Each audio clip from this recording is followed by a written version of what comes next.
Welcome back to Askewed Reviews, and today we have another movie request, and it is for the 1945 film Leave Her to Heaven.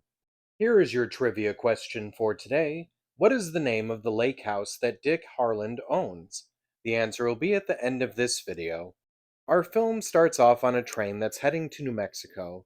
On this train are two strangers, Dick and Ellen. The two of them get along well enough, but the strange thing that ends up happening is once they get off the train, they're actually meeting the same people and staying with them. Over the course of this stay, the two of them end up becoming closer and closer, so much so that Ellen has now decided that she is going to be leaving her fiancé Russell. Then, over the course of just a few days, a whirlwind romance has happened, and now Ellen decides that it's a good idea for the two of them to get married. After the two of them get married, Dick feels that it's time that Ellen gets to meet his brother Danny. Danny is unfortunately dealing with polio and has been crippled for some time now. At first, the two of them decide that Danny can come and live with them, but it ends up putting a little bit of strain on their relationship. So they decide to get some extra space by going up to the lake house that Dick owns. While there, Dick does invite a few of Ellen's relatives to come for a visit, but this ends up adding more stress to the situation. And now, piling more on top of that, Dick has been taking a lot of time to himself to work on his new book. Ellen finally gets fed up with it and is done with sharing her husband. So one day, while she takes Danny out onto the lake for a little bit of exercise, she just allows him to drown. Ellen then realizes that Dick goes into quite a bit of depression due to his brother passing away. So Ellen believes that the only way to fix this is for the two of them to have a child.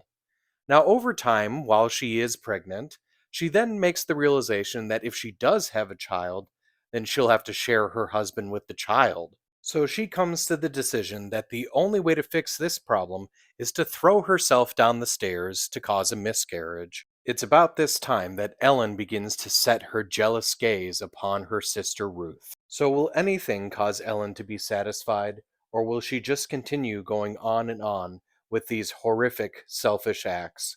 The movie is based off the novel of the same name by Ben Ames Williams. The name for both the book and the movie actually comes from a line from William Shakespeare's Hamlet. The director of the film is John M. Stahl. The movie was filmed in California, Arizona, and New Mexico. From what I've been able to tell, Cornell Wilde was the only actor up for the role of Dick Harland. Gene Tierney does an amazing job in this film as the role of Ellen Barrett, but apparently she wasn't the first actress offered the role. It was originally offered to Rita Hayworth. Jean Crane plays Ruth Barrett, but the role was originally offered to Faye Marlowe. The character of Glenn, who is essentially a narrator for the beginning and end of this story, is played by Ray Collins, but originally they were going to give the role to Thomas Mitchell. This film is actually the second time that Jean Tierney plays Vincent Price's ill-fated love interest. She did so 1 year prior in the movie Laura.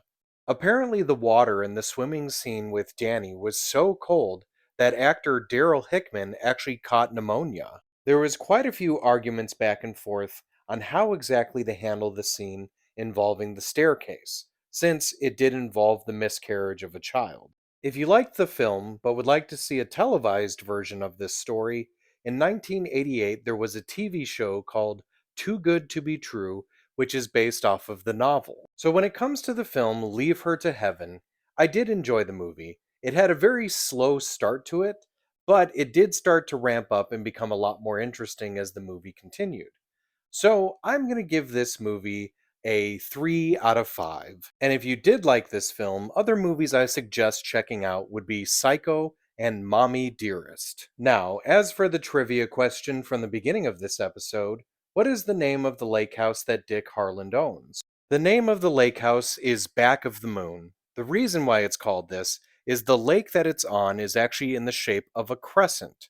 So, because the moon can be crescent shaped, it is called Back of the Moon. I hope you enjoyed this episode of Askewed Reviews, and if there's a movie you'd like to see get a review, just mention it in the comments.